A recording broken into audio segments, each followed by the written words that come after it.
गर्मियों की भयंकर दोपहर थी। गांव के बाहर आम के बाग में बने पुराने हवेली नुमा मकान में आरुषि की चीख गूंज रही थी। नहीं नहीं मामी जी, मैं ये शादी नहीं करूंगी। आरुषि की मामी कमला देवी ने लाल सादी का पल्लू मुंह पर रखा और आंखें तरेरी। चुप, एकदम चुप। तेरी उम्र अभी 17 साल भी नहीं हुई और तू बड़ी बड़ी बातें कर रही है। तेरा बाप मर चुका है, माँ ने दूसरी शादी कर ली है। हमने तेरी जिम्मेदारी ली है तो हमारी बात माननी पड़ेगी तुझे। कमला देवी के बड़े बेटे विक्रम 32 साल का था। उसने दरवाजे पर खड़े होकर सिर्फ एक बार आरुषि की तरफ देखा। उसकी नजरें इतनी ठंडी थीं कि आरुषि का बदन कांप गया, लेकिन विक्रम ने कुछ नहीं कहा, बस एक नजर देखकर चला गया। आरुषि अनाथ थी। उसके मामा मामी ने उसे पाला था, पर अब वे भी उसे बोझ समझने लगे थे। कमला देवी गांव की जमींदारनी थी। उनके 2 बेटे थे, बड़ा विक्रम, छोटा विवान। विवान की शादी हो चुकी थी, पर विक्रम अभी तक कुंवारा था। लोग कहते थे कि विक्रम की पहली मंगनी टूट गई थी क्योंकि लड़की भाग गई थी। तब से वो पत्थर हो गया था। कमला देवी ने ठान लिया था कि इस बार वो खुद लड़की ढूंढेंगी, ऐसी जो पलटकर मुंह न लगाए, घर की सेवा करे, बेटे को संभाले और कभी सवाल न करे। ऐसी लड़की उन्हें आरुषि में दिखी, भोली, खूबसूरत, कमसिन और बिल्कुल बेबस। शादी की तारीख तय हो गई। आषाढ़ का महीना, देवशैनी एकादशी के बाद। आरुषि रोती रही, पर उसकी कोई सुनने वाला नहीं था। शादी वाले दिन लाल जोड़े में आरुषि को देखकर पूरा गांव लट्टू हो गया। उसकी बड़ी बड़ी आंखें, लंबे घने बाल, पतली कमर, मानो कोई अप्सरा उतर आई हो। विक्रम ने उसे एक बार भी ठीक से नहीं देखा। मंत्रों के बीच फेरे हुए, सिंदूर डाला, मंगलसूत्र पहनाया, सब कुछ ऐसे जैसे कोई औपचारिक काम निपटा रहा हो। रात को सुहाग रात का कमरा सजाया गया था। फूलों की माला, दूध का गिलास, घी की जलाई हुई बाती। आरुषि डर के मारे कांप रही थी। उसने कभी किसी लड़के का हाथ भी नहीं छुआ था। विक्रम कमरे में आया, कुर्ता पायजामा पहने, चेहरे पर कोई भाव नहीं। वो बिना कुछ बोले बिस्तर के किनारे बैठ गया। आरुषि ने हिम्मत करके दूध का गिलास बढ़ाया। विक्रम ने गिलास एक घूंट में खाली किया और खड़ा हो गया।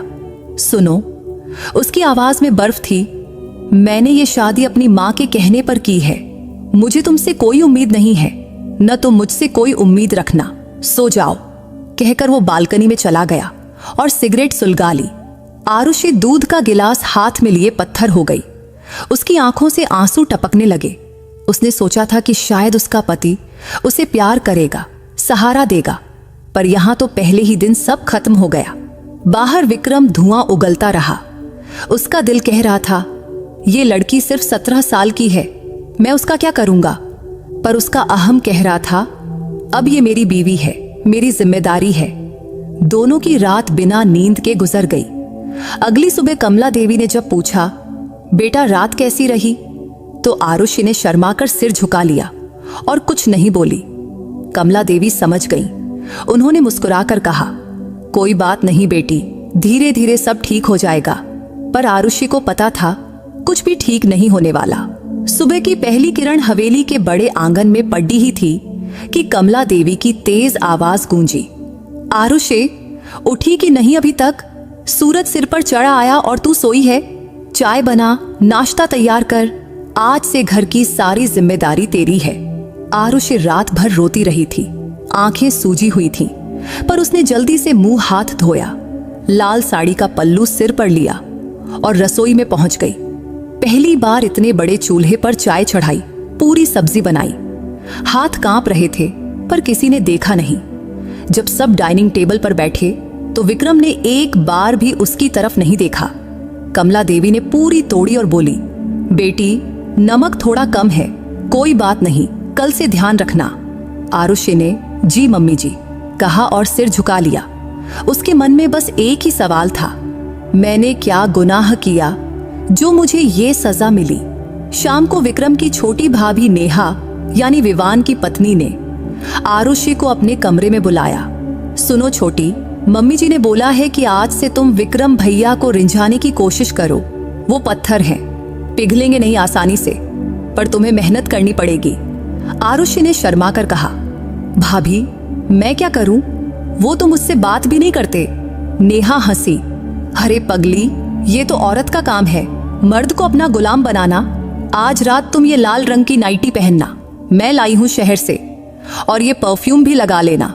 फिर देखना विक्रम भैया खुद तुम्हारे पास आएंगे। आरुषि ने नाइटी देखी, इतनी पतली, इतनी छोटी कि उसका दिल धक से हो गया। नहीं भाभी, मैं ये नहीं पहन सकती, इतने छोटे कपड़े मैंने कभी नहीं पहने। नेहा ने आंखें तरेरी। अगर तुमने नहीं किया तो विक्रम भैया शहर की किसी मॉडर्न लड़की से अफेयर कर लेंगे, तब तुम रोती रह जाओगी, समझी? आरुषि डर गई। उसने हाँ कह दिया। रात को उसने वो नाइटी पहनी। घबराहट से उसका बदन कांप रहा था। दर्पण में खुद को देखा तो शर्म से मुंह लाल हो गया। विक्रम कमरे में आए। उन्हें देखते ही आरुषि ने चादर ओढ़ ली। विक्रम ने एक नजर उस पर डाली, फिर मुंह फेर लिया। ये क्या तमाशा है, ये कपड़े तुम पर शोभा नहीं देते, सो जाओ, कहकर वो फिर बालकनी में चले गए। आरुषि की आंखों से आंसू टपकने लगे। उसने नाइटी उतारी और पुरानी सलवार कमीज पहनकर लेट गई। 3-4 दिन ऐसे ही बीते। आरुषि दिन भर घर का सारा काम करती, झाड़ू पोंछा, बर्तन, कपड़ा धोना, गाय भैंस को चारा डालना। विक्रम उससे 2 शब्द भी नहीं बोलते थे। एक दिन कमला देवी ने विक्रम को बुलाया और डांट लगाई। बेटा, तू अपनी बीवी को ऐसे अकेला छोड़कर रखेगा तो वो भाग जाएगी, कम से कम बात तो कर उससे। विक्रम ने ठंडे लहजे में कहा, माँ, मैंने ये शादी आपकी खुशी के लिए की थी, मेरी कोई इच्छा नहीं थी। वो बच्ची है अभी, मुझे उससे कोई मतलब नहीं। कमला देवी ने गुस्सा होकर कहा, बच्ची है तो बड़ी हो जाएगी, तू उसका ख्याल रख, नहीं तो मैं कुछ और इंतजाम कर दूंगी। उसी रात विक्रम ने पहली बार आरुषि से बात की। सुनो, माँ ने बोला है कि तुम्हें कॉलेज भेजूं। मैंने शहर के अच्छे कॉलेज में तुम्हारा एडमिशन करवा दिया है, कल से तुम कॉलेज जाया करो। आरुषि हैरान रह गई। पर मैं तो 10वीं के बाद पढ़ाई छोड़ चुकी हूँ। कोई बात नहीं, स्पेशल क्लास लगवाई है, तुम पार होगी और समझदार बनोगी। विक्रम ने इतना कहा और फिर चुप हो गए। अगले दिन से आरुषि कॉलेज जाने लगी। वहां उसे नई दुनिया दिखी। लड़कियां जीन्स टॉप में लड़डी के उनके साथ हंसते बोलते। उसकी सहेली रिया ने पूछा, तेरी शादी हो गई है इतनी छोटी उम्र में? आरुषि ने शर्माकर हाँ कहा। रिया हंसी। अरे वाह, सुहागरात कैसी रही? आरुषि का चेहरा लाल हो गया। उसने कुछ नहीं बताया। धीरे धीरे कॉलेज में उसे पता चला कि पति पत्नी के बीच क्या क्या होता है। लड़कियां खुलकर बातें करती, किसिंग, हगिंग और भी बहुत कुछ। आरुषि का दिल धड़कने लगता। वो सोचती, काश मुझसे भी विक्रम जी ऐसा प्यार करते। एक दिन रिया ने कहा, तेरे पति इतने हैंडसम हैं और तू कहती है वो तुझसे बात भी नहीं करते। चल, मैं तुझे सिखाती हूँ कैसे मर्द को पागल किया जाता है। आरुषि ने मना किया, पर रिया ने जबरदस्ती उसे शहर के ब्यूटी पार्लर ले गई। वहां उसके बाल कटवाए, वैक्सिंग करवाई, नया मेकअप सिखाया, फिर एक शॉर्ट कुर्ती और लेगिंग दिलवाई। घर लौटी तो कमला देवी ने देखा और मुंह बनाया, ये क्या पहना है, गांव में ऐसे कपड़े नहीं चलते। पर आरुषि ने पहली बार हिम्मत दिखाई। मम्मी जी, मैं कॉलेज जाती हूँ, वहां सब ऐसे ही पहनते हैं। विक्रम ने उसे ऊपर से नीचे तक देखा। उसकी आंखों में पहली बार कुछ चमका, पर वो तुरंत मुंह फेर कर चले गए। रात को जब विक्रम कमरे में आए तो आरुषि ने हिम्मत करके कहा, विक्रम जी, आप मुझसे नाराज क्यों रहते हैं? विक्रम रुक गए। मैं नाराज नहीं हूं, बस तुम बहुत छोटी हो, मुझे लगता है मैं तुम्हारे साथ गलत कर रहा हूं। आरुषि की आंखें भर आईं। मैं छोटी हूं पर आपकी बीवी हूं, क्या आप मुझे कभी अपना नहीं मानेंगे? विक्रम चुप रहे, फिर बोले, सो जाओ आरुषि, अभी तुम इन बातों को नहीं समझोगी। उस रात भी दोनों अलग अलग सोए, पर आरुषि ने ठान लिया, मैं आपको अपना बनाकर रहूंगी, चाहे कुछ भी हो जाए। शहर के कॉलेज में अब आरुषि की नई पहचान बन चुकी थी। गांव की भोली लड़की अब हर दिन थोड़ी और चमकदार होती जा रही थी। छोटे छोटे कुर्ते, पतली दुपट्टे, लिपस्टिक की हल्की लकीर, आंखों में काजल। लड़के पीछे पीछे घूमने लगे थे। रिया ने एक दिन कहा, चल ना आज पार्टी में, हमारे सीनियर रोहन की बर्थडे पार्टी है, डांस भी होगा। आरुषि डर गई। नहीं रिया, अगर घर वालों को पता चला तो मार डालेंगे। अरे डर मत, बस रात 9 बजे तक आ जाएंगे, मैं तुझे ड्रॉप कर दूंगी। आरुषि ने पहली बार झूठ बोला। कमला देवी से कहा कि आज लाइब्रेरी में ग्रुप स्टडी है, देर हो जाएगी। कमला देवी ने मुंह बनाया पर मना नहीं किया। पार्टी में आरुषि ने पहली बार म्यूजिक की तेज धड़कनें सुनी। Lights, dance floor, cold drink में कुछ मिला हुआ सा। रोहन नाम का सीनियर उसके पास आया। हाय, तुम आरुषि हो ना? तुम्हारी आंखें तो कमाल की हैं, एक डांस करोगी? आरुषि ने मना किया पर सबने तालियां बजाई तो वो डांस फ्लोर पर आ गई। पहली बार किसी गैर मर्द के इतने करीब। उसका हाथ उसकी कमर पर। आरुषि को अजीब सा नशा सा चढ़ने लगा। घर लौटी तो रात के 11 बज चुके थे। विक्रम ड्राइंग रूम में अकेला बैठा था। उसकी आंखें लाल थीं। कहाँ थी तुम? आरुषि डर गई। वो लाइब्रेरी में। झूठ मत बोलो, ड्राइवर ने बताया कि तुम किसी होटल के बाहर उतरी थी। विक्रम ने उसकी कलाई पकड़ी और जोर से खींचा। किसके साथ थी तुम? आरुषि की आंखों में आंसू आ गए। बस दोस्तों के साथ, बर्थडे पार्टी थी। विक्रम ने उसे छोड़ दिया। उसकी आवाज में पहली बार दर्द था। जाओ सो जाओ, मैंने तुम्हें पढ़ने भेजा था, ये सब सीखने नहीं। उस रात विक्रम कमरे में नहीं आए। आरुषि रोते रोते सो गई। अगले दिन से विक्रम ने उससे और दूरियां बढ़ा दी। अब तो नाश्ते में भी एक दूसरे को देखते तक नहीं थे। फिर एक दिन हवेली में मेहमान आई। प्रिया शर्मा, विक्रम की पुरानी बिजनेस पार्टनर, शहर की बड्डी अफसर, सिल्क की साधी, बड़े बड़े बाल, लाल लिपस्टिक। उसने आते ही विक्रम को गले लगाया। विक्रम, कितने दिन हो गए, आज पूरा दिन तुम्हारे साथ हूं। कमला देवी ने मुस्कुराकर कहा, बेटी तुम हमारे घर की मेहमान हो। आरुषि, इनके लिए अच्छा कमरा तैयार करवा दो।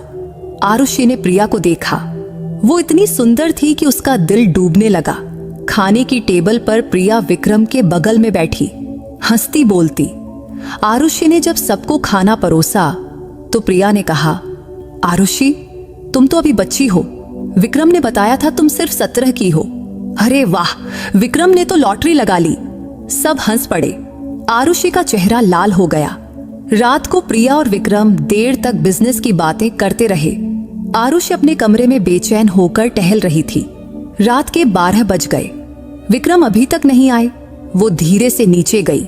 स्टडी रूम का दरवाजा हल्का सा खुला था। अंदर प्रिया विक्रम के बहुत करीब बैठी थी। उसका हाथ विक्रम की जांघ पर। विक्रम, तुम्हारी बीवी तो अभी बच्ची है, तुम्हारी जरूरतें कौन पूरी करेगा? विक्रम ने कुछ नहीं कहा, बस सिगरेट का धुआं उगला। प्रिया और करीब सरकी। उसकी साड़ी का पल्लू सरक गया। आरुषि का दिल जोर से ढकढका। वो चुपके से वापस ऊपर आ गई और बिस्तर पर गिरकर रोने लगी। सुबह जब विक्रम कमरे में आए तो आरुषि ने पूछा, वो प्रिया दीदी रात को आपके कमरे में क्या कर रही थी? विक्रम चौंके। फिर ठंडे लहजे में बोले, बिजनेस की बातें थीं, तुम छोटी हो, ये सब नहीं समझोगी। आरुषि का गुस्सा फूट पड़ा। मैं छोटी हूं तो आप बाहर किसी और के साथ मजे करो, मैं तुम्हारी बीवी हूं विक्रम जी। विक्रम ने उसे घूरा। बीवी हो तो बीवी की तरह रहो, मुझे सवाल मत करो, कहकर वो चले गए। उस दिन से आरुषि ने फैसला कर लिया, अगर विक्रम उसे नहीं चाहते तो वो भी उन्हें परेशान करेगी। वो और बोल्ड कपड़े पहनने लगी। कॉलेज में लड़कों से हंस हंस कर बात करने लगी। रोहन उसका पीछा करने लगा। रोज फूल, मैसेज, कॉल। एक शाम रोहन ने कहा, आरुषि मैं तुमसे सच्चा प्यार करता हूं, तुम्हारे पति तो तुम्हें चाहते ही नहीं, इसलिए मेरे साथ चली चलो। आरुषि कुछ नहीं बोली, बस मुस्कुराई।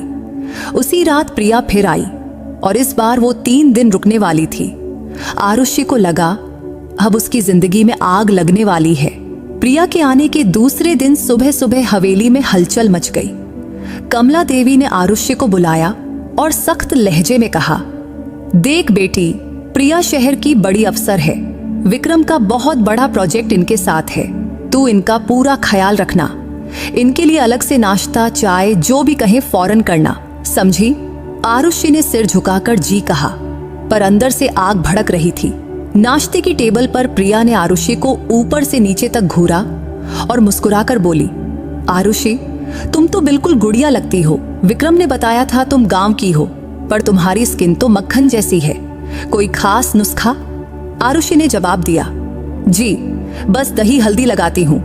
प्रिया हंसी, अरे वाह विक्रम, तुम तो लकी हो यार, इतनी हॉट बीवी और तुम ऑफिस में घुसे रहते हो। विक्रम ने कुछ नहीं कहा, बस चाय का घूंट लिया और उठ गए।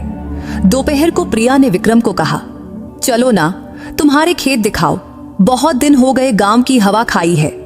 दोनों घोड़े पर सवार होकर खेत की ओर निकल गए। आरुषि छत से देखती रही, उसका दिल जल रहा था। शाम को जब दोनों लौटे तो प्रिया की साड़ी कीचड़ से सनी थी और विक्रम की शर्ट पर लाल लिपस्टिक का निशान। आरुषि ने देख लिया, उसकी आंखें लाल हो गईं।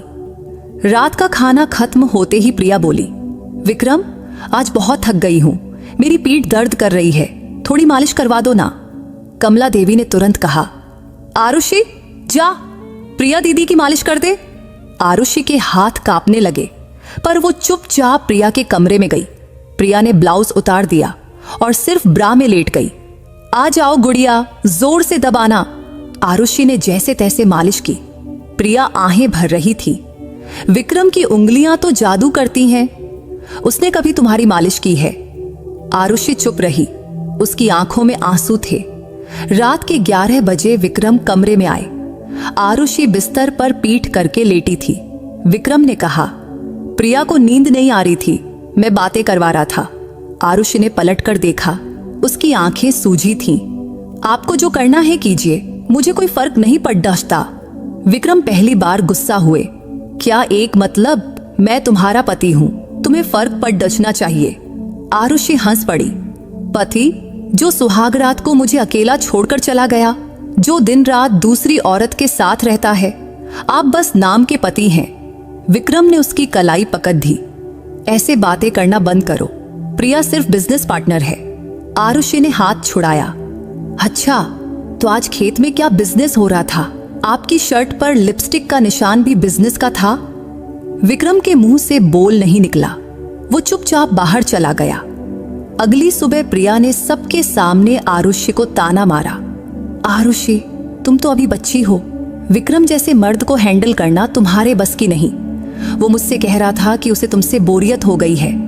कमला देवी ने सुना तो चुप रही। आरुषि की आंखों से आंसू टपकने लगे। वो भागकर अपने कमरे में बंद हो गई। दोपहर को रोहन का मैसेज आया, आरुषि मैं तुम्हारे घर के बाहर हूं, बस 5 मिनट मिल लो, बहुत जरूरी है। आरुषि ने सोचा, अब बस बहुत हुआ। वो चुपके से बाहर निकली। रोहन मोटरसाइकिल पर खड़ा था। चलो ना, थोड़ी ड्राइव कर लेते हैं, तुम बहुत परेशान लग रही हो। आरुषि बिना सोचे उसके पीछे बैठ गई। दोनों गांव के बाहर नदी किनारे पहुंचे। रोहन ने उसका हाथ पकड़ा। आरुषि, मैं तुमसे सच्चा प्यार करता हूं, तुम्हारे पति तुम्हें नहीं समझते, मेरे साथ खुश रहोगी? आरुषि की आंखें भर आईं। वो कुछ नहीं बोली। रोहन ने उसे गले लगा लिया। पहली बार किसी गैर मर्द की बाहों में वो थी। उसका दिल जोर जोर से धड़क रहा था। तभी दूर से किसी ने फोटो खींच ली। शाम को जब आरुषि घर लौटी तो हवेली में तूफान मचा हुआ था। विक्रम के हाथ में मोबाइल था, उसमें रोहन और आरुषि की नदी किनारे की फोटो कोई अनजान नंबर से आई थी। विक्रम की आंखें खून की तरह लाल थीं। ये क्या है? आरुषि डर गई। विक्रम जी, वो सिर्फ दोस्त है। विक्रम ने मोबाइल पटक दिया। दोस्त? और तुम उसके गले लगकर क्या कर रही थी? कमला देवी भी आ गई। फोटो देखकर उनका चेहरा सफेद पड़ गया। ये क्या किया तूने? हमारे घर की नाक कटा दी। विक्रम ने आरुषि का हाथ पकड़कर ऊपर कमरे में ले गया और दरवाजा बंद कर दिया। बोलो, उससे क्या रिश्ता है? आरुषि रोते हुए बोली, आप प्रिया के साथ जो करते हैं मैं वही कर रही हूं। आपको तकलीफ हुई ना? मुझे भी होती है। विक्रम ने पहली बार उसे जोर से झकझोरा। मैंने प्रिया के साथ कुछ नहीं किया, बस बातें की, लेकिन तुमने मुझे धोखा दिया। आरुषि की आंखों में आग थी। धोखा? आपने पहले दिन से मुझे धोखा दिया है। मैंने सिर्फ आपको जलन दिलाई है। विक्रम का गुस्सा और बेकाबू हो गया। वो उसके इतना करीब आया कि दोनों की सांसें एक दूसरे को छूने लगीं। तुम मेरी बीवी हो, सिर्फ मेरी, किसी और को छूने की इजाजत भी नहीं दूंगा। आरुषि ने चुनौती दी। तो साबित कीजिए। विक्रम ने उसे दीवार से सटा दिया। उसकी आंखों में अब गुस्सा नहीं, कुछ और था। पहली बार उसने आरुषि के होठों को अपने होठों से छुआ। आरुषि कांप गई। उस रात कमरे में सिर्फ सांसों की आवाजें थीं। बाहर प्रिया मुस्कुरा रही थी। उसने ही वो फोटो भिजवाई थी। उसका प्लान काम कर गया था। सुबह की पहली किरण कमरे में आई तो आरुषि की आंखें खुली। उसके होंठ सूजे हुए थे, गले पर लाल लाल निशान, बाल बिखरे हुए। विक्रम उसकी कमर पर हाथ रखे गहरी नींद में था। आरुषि ने जब रात को याद किया तो उसका चेहरा शर्म से लाल हो गया। पहली बार विक्रम ने उसे अपना बनाया था, गुस्से में, जलन में, पर पूरा हक जमा कर। उसने धीरे से विक्रम का हाथ हटाया और उठकर नहाने चली गई। जब दोनों नीचे आए तो कमला देवी ने एक नजर में सब समझ लिया। उन्होंने मुस्कुराकर आरुषि के सिर पर हाथ फेरा। अब जाकर बात बनी लगती है। प्रिया ने भी देखा। उसकी मुस्कान कड़वी हो गई। उसने सोचा था कि फोटो से घर में झगड़ा होगा, आरुषि रोएगी, विक्रम उससे दूर हो जाएगा, पर उससे उल्टा हुआ। दोनों और करीब आ गए थे। नाश्ते के बाद विक्रम ऑफिस चले गए। प्रिया ने आरुषि को अपने कमरे में बुलाया। सुनो गुड़िया, रात को बहुत मजे लिए ना तुमने? आरुषि का चेहरा लाल हो गया। प्रिया हंसी। शर्माओ मत, विक्रम बहुत अच्छा है ना बिस्तर में। मैं भी कई बार ट्राई कर चुकी हूं। आरुषि के कानों में जैसे बिजली कौंध गई। क्या मतलब? प्रिया ने अपना फोन निकाला और एक पुराना वीडियो दिखाया, 3 साल पुराना। विक्रम और प्रिया एक होटल के कमरे में। प्रिया विक्रम के गले में बाहें डाले थी। दोनों नशे में थे। ये देखो, तुम्हारे पति पहले से मेरे दीवाने हैं, बस तुम्हारे आने से रुक गए थे। अब मैं वापस आ गई हूं। आरुषि के हाथ पांव ठंडे हो गए। ये झूठ है। प्रिया हंस पड़ी। झूठ? आज रात देख लेना, मैं विक्रम को अपने कमरे में बुलाऊंगी और तुम देखना वो आएगा या नहीं। शाम को विक्रम घर लौटे तो प्रिया ने उन्हें वाइन का ग्लास थमाया। चलो विक्रम, पुराने दिन याद करते हैं, आज सिर्फ हम दोनों। विक्रम ने मना किया। नहीं प्रिया, अब मैं शादीशुदा हूं। पर प्रिया ने जबरदस्ती ग्लास उनके होंठों से लगाया। आरुषि दूर से देख रही थी। उसका दिल टूट रहा था। रात के 10 बजे प्रिया ने विक्रम को मैसेज किया, मुझे बहुत तेज सर दर्द है, प्लीज आओ ना, दवाई दे दो। विक्रम गए। आरुषि चुपके से उनके पीछे गई। प्रिया का कमरा अंधेरा था, सिर्फ एक मोमबत्ती जली थी। प्रिया ने सिर्फ स्लीपिंग गाउन पहना था। उसने दरवाजा खोला और विक्रम को अंदर खींच लिया। विक्रम, मुझे डर लग रहा है, थोड़ी देर साथ बैठो ना। विक्रम बैठ गए। प्रिया उनके कंधे पर सिर रख दिया। याद है ना वो गोवा वाली रात? तुमने मुझे कितना प्यार किया था। विक्रम ने दूर हटने की कोशिश की, पर प्रिया ने उनका हाथ पकड़ लिया। एक बार फिर, सिर्फ एक बार, उसने विक्रम के होंठों पर अपने होंठ रख दिए। विक्रम ने पहले तो विरोध किया, फिर नशे और पुरानी यादों में बह गए।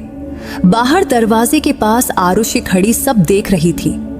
उसकी आंखों से आंसुओं की बाढ़ आ गई। वो भागकर अपने कमरे में गई और दरवाजा बंद कर लिया। रात के 2 बजे विक्रम कमरे में आए। उन्हें देखते ही आरुषि ने जोरदार थप्पड़ मारा। बाहर जाइए, आप घिनौने इंसान हैं। विक्रम चौंक गए। आरुषि, सुनो तो। कुछ नहीं सुनना। आप प्रिया के साथ थे ना? मैंने सब देखा। आपने मुझे फिर धोखा दिया। विक्रम ने सफाई देनी चाहिए, वो मुझे जबरदस्ती। बस कीजिए अपनी झूठी सफाइयां। आरुषि ने अपना मंगलसूत्र खींचकर फेंक दिया। ये शादी मेरे लिए खत्म हो गई, मैं जा रही हूं यहां से। विक्रम ने उसे रोका। आरुषि प्लीज, मैंने गलती की, मुझसे ये सब नशे में हुआ, मुझे माफ कर दो। आरुषि ने उसे धक्का दिया। अब बहुत देर हो चुकी है। वो अपना छोटा सा बैग उठाया और रात के अंधेरे में हवेली से निकल गई।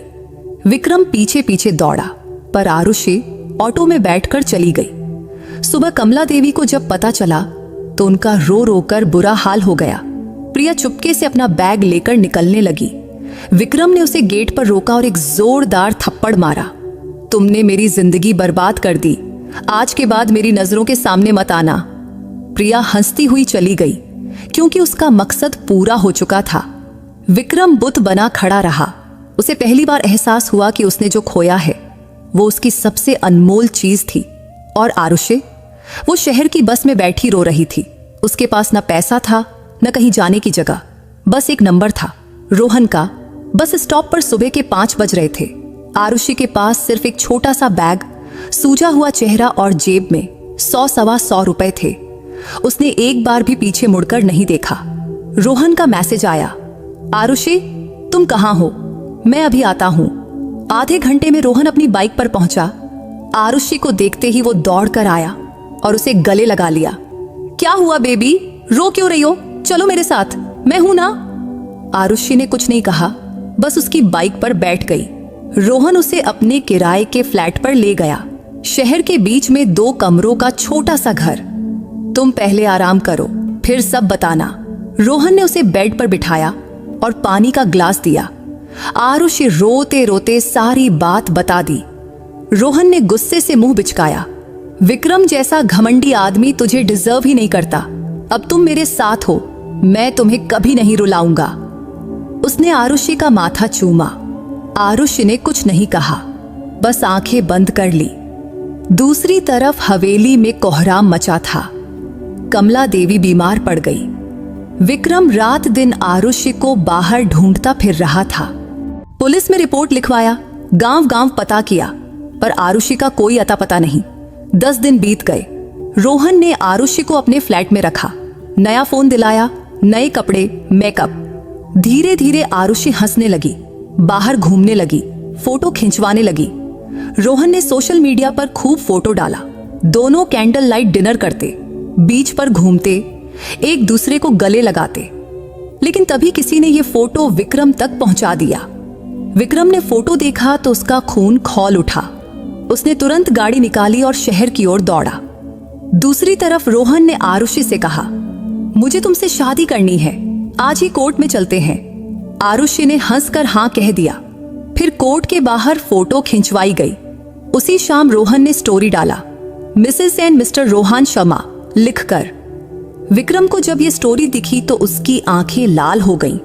उसने रोहन का पता लगाया और रात के 10 बजे उसके फ्लैट पर पहुंच गया। दरवाजा आरुषि ने खोला।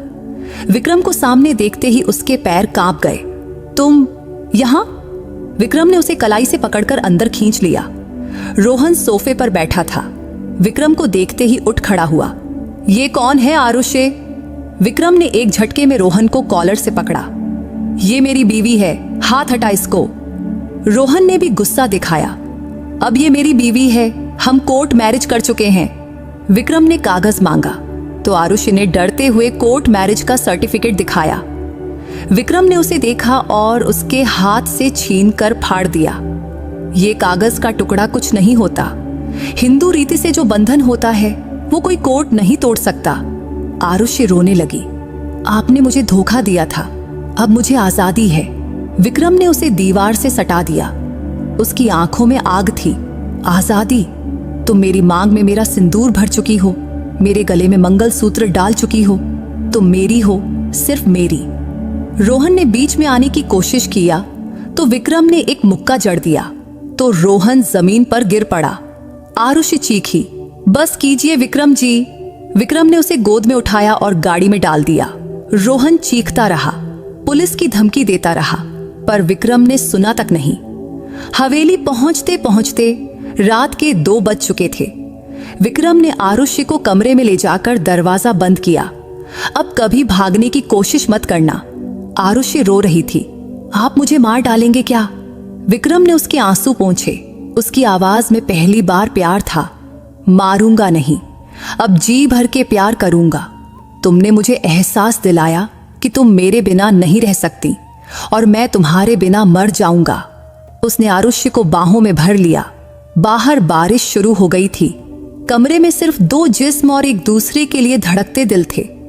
अगले दिन कमला देवी ने आरुषि को गले लगाया। बेटी, अब कभी मुंह फुलाना मत, ये घर तुम्हारा है। और विक्रम, उसने प्रिया का सारा बिजनेस खत्म कर दिया, फोन ब्लॉक कर दिया। अब उसकी दुनिया में सिर्फ आरुषि थी। पर आरुषि के दिल में अभी भी एक सवाल था, क्या ये प्यार है या सिर्फ हक जताने की जिद? बारिश रुक चुकी थी पर हवेली के अंदर अभी भी तूफान चल रहा था। आरुषि ने विक्रम को धक्का देकर अलग किया और कांपती आवाज में बोली, आपने मुझे जबरदस्ती उठा लाए।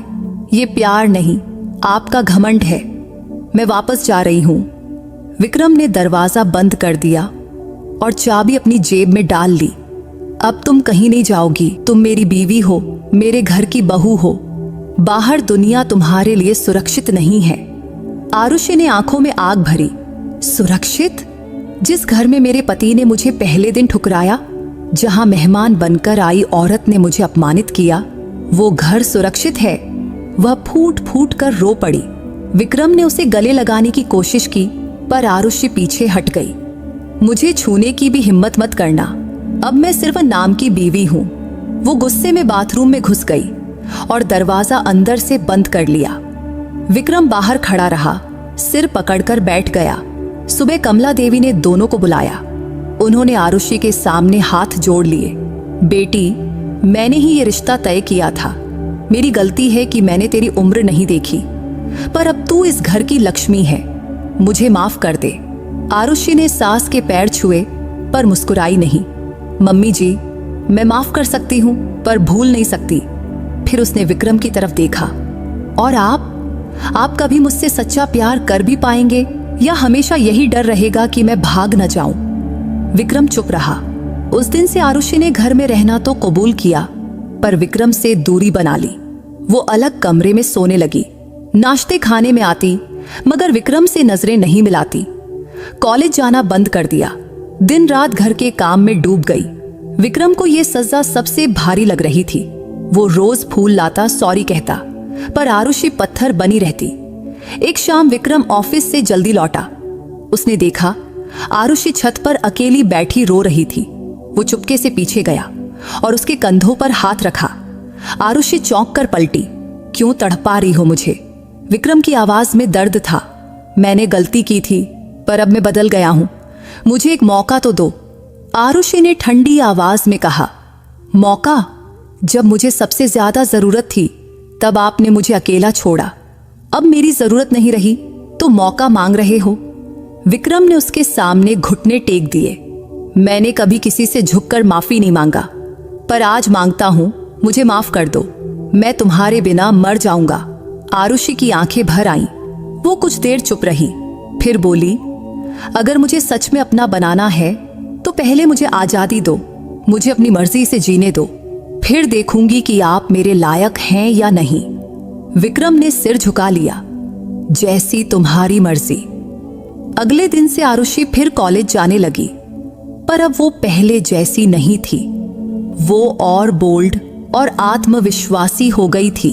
शॉर्ट ड्रेसेस, हाई हील्स, लाल लिपस्टिक। लड़के फिर लाइन मारने लगे थे।